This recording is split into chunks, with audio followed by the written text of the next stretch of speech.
Official word dropped yesterday that Darrell Jackson's waiver was denied. And based on Norvell's comments yesterday, it does appear that the appeal was denied as well.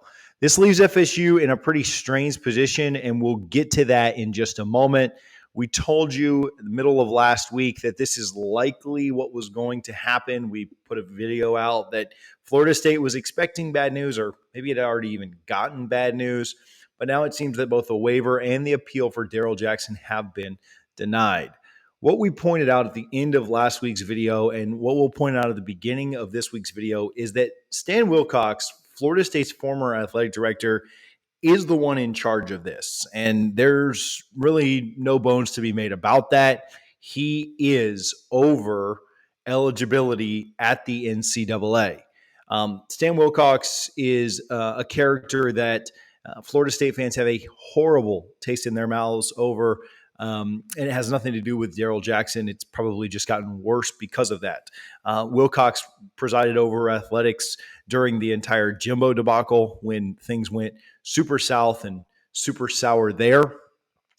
He mishandled that terribly, and I think Jimbo deserves an absolute ton of the blame for how that went down and how that situation kind of came about and unfolded.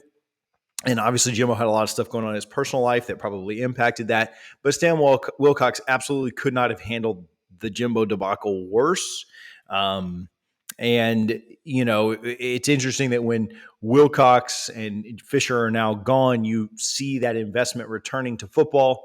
You see that now Florida State has a, I won't pull any punches here, a real athletic director in Michael Alford.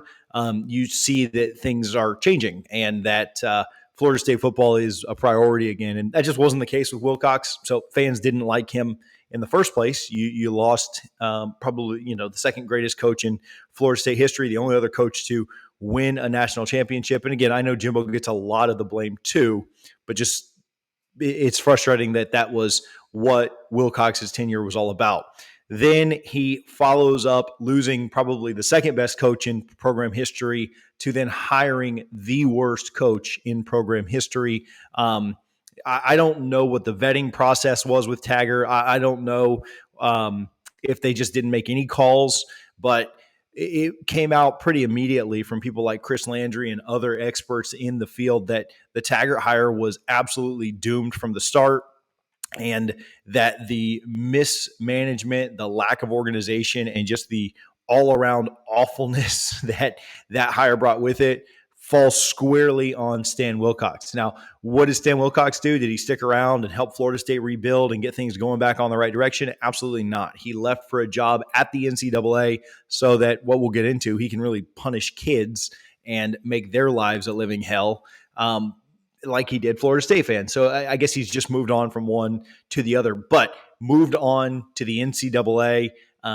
halfway through the Taggart tenure, which wasn't a very long tenure anyway, but saw the writing on the wall, saw the ship going down, knew that as an athletic director that hired the worst coach in program history, his job wasn't long anyway, and he moved on. And so when Florida State fans think about Stan Wilcox, it is certainly not pleasant thoughts. It is certainly not good thoughts or comforting things.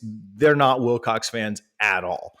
Now, Jackson's waiver and request were filed, like we told you, before the new waiver rules went into place. I want to get into that. I want to dive a little bit deeper into that. But first, I do want to give some love to our friends over at Gramco.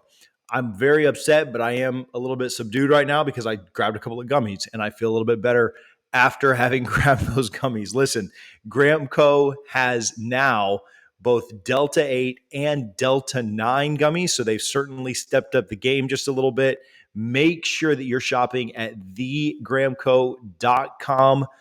You can use code TJ25 to get 25% off. If you've tried the Delta 8 in the past, give the Delta 9 a try. Really, really good stuff. You will not be disappointed. Big gummy push right now. The gummies are really affordable. They're some of the best on the market. Give them a try today, thegramco.com. TJ25 for 25% off. Again, Jackson's waiver was filed before these new rules went into place. And I think that's what Florida State is the most upset about. You file you file a waiver based on rules that are currently in place. And then while the months and months and months go on waiting for an answer, the NCAA changes their rules and then applies new rules to an old waiver. Now, it's the NCAA, and it's a private organization. And at the end of the day, sure, they can do whatever they want. I'm not a legal expert. I've spoken with 2 attorneys about this, how the state or how the government can force a company to act upon old rules when new rules are presented. And that's very gray. It's hard to know exactly how that would work. We'll get into that in just a moment, a little bit deeper.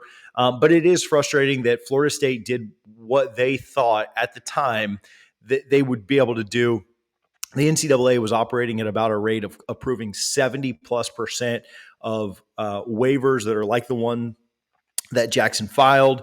And it seemed like it would be a pretty big shoo-in for the NCAA to delay their action, and for, again, Stan Wilcox at his office to delay their action as much as they did, and then deny this close to the season is horrible for the student athlete. It is horrible for someone who's trying to play a sport to do this close to the season.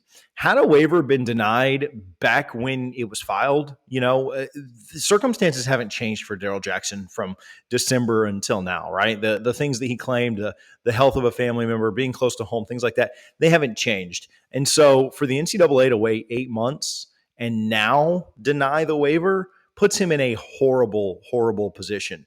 And if they had approved the waiver or denied it back in December or January, he could have made a very informed decision about what his future looked like. He could have chosen to go back to Miami. He could have chosen to do a lot of different things. And I would never advocate for a kid going back to a rival. But if that's what he knew his future was going to be, he could have made that choice. But for the NCAA to string him along like a puppet for 3/4 of a year nearly, and then deny his waiver, is just absolutely asinine. It shows that they really don't give a you-know-what about the student athlete. I've seen this on social media. There's folks that say he's lying about his mother's health, this, that, and the other. I've spoken with 2 sources close to the situation who have absolutely confirmed to me that his mother does have a medical condition, and being close to home is something that is important to him.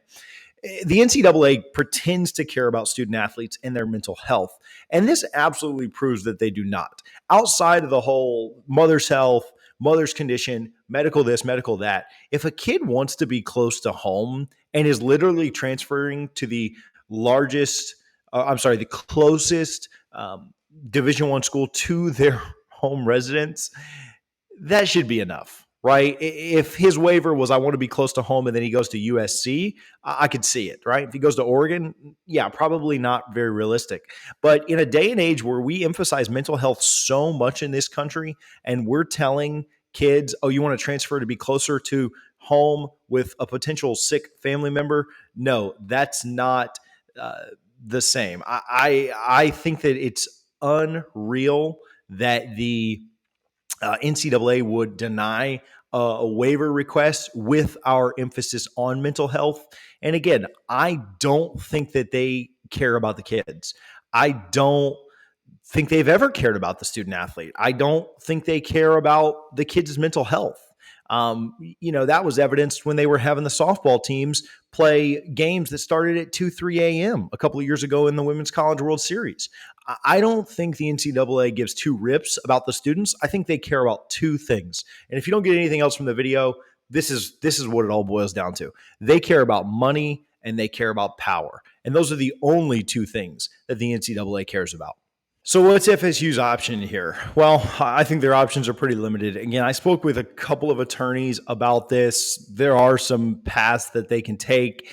Again, I told the Discord when this news was dropping that there would be a pretty well-coordinated media attack of the NCAA, defense of Darrell Jackson in Florida State. And you've seen that from everywhere from Noles 247 to War Chant to all the way up to ESPN. I've seen Adelson tweeting about it, and I think that's pretty coordinated. I think that's pretty targeted to try and put some kind of public pressure on the NCAA, maybe set the stage or set the ground for what might be a legal defense coming up or a legal challenge. But even what's tough about that legal challenge or that legal route is we are less than 4 weeks away from the season starting. The way that our legal system and process works, there's almost no way that we would get resolution on that before the season was to start, unless the NCAA was willing to maybe settle, maybe make it half a season or something. I don't know. I mean, that's just kind of like throwing out a random suggestion, but I don't think the legal process would move fast enough. I also don't know that it would work. I don't know that it's very unclear, but I don't know that a judge or a federal court can tell the NCAA, no, you have to apply your rules differently in this situation. I think that, the NCAA can still impose whatever they want on a team or an institution. And they could say, okay, the courts say that Jackson's allowed to play. Well, we say that any games he plays in, Florida State's not eligible for a postseason, or Florida State's games will be vacated. And so even if he was granted the right to play by a court, I don't know that a legal entity could tell the NCAA, oh, you have to do this or you have to do that. And that's why I think it is super tricky. Now, here's maybe the caveat to that, or maybe the other side. And I tweeted this yesterday, and this is kind of me going tinfoil hat. So maybe let's not jump in the comments going crazy at me for it. But I think it's interesting that you could legitimately, if you're Florida State, just play him anyway and just see what happens. I think the NCAA would vacate your wins. I think that they would say none of those games counted. But if Florida State goes 12-0 or 11-1 and then makes it to Charlotte and wins that game, the College Football Playoff Committee is not run by the NCAA. And based on my understanding, they could still select Florida State to the playoff. I don't know how the College Football Playoff Committee would look at that, if they would end up saying, hey, they won 12, 13, whatever the number of games was, we're selecting them because we don't answer to the NCAA, or if they'd say, hey, you cheated to get there, right? You used an ineligible player. It's probably not worth the risk. I think Darrell Jackson's probably going to be your fourth best defensive tackle this year. And so that probably makes him your seventh or eighth best defensive lineman. You're probably not taking that risk. If it was Jordan Travis, maybe you are taking a risk and saying, hey, I'd rather go for 12 and them all get vacated than go for 8 with a backup. So it's probably not worth the risk, but we do need to get to a point in our society, in our college football world, where we stop listening to the NCAA, where we stop pretending like they have any kind of power. The conferences have the power, and they are certainly the ones who should be dictating how these things work. The NCAA is fine for most sports, but they have no power when it comes to football, and we need to stop pretending like they do. I think that we need to be very measured in any kind of reaction that we have with anything the NCAA does. It's a slippery slope. It's a tricky place to be. Florida State is already in a pretty big battle right now with the ACC, so I don't know that they're looking to pick a battle with the NCAA as well. But I do think that we need to see teams eventually stick their neck out there and say, why are we even still listening to the NCAA? Why do they even, matter, or why are they relevant at all? It's probably several years off.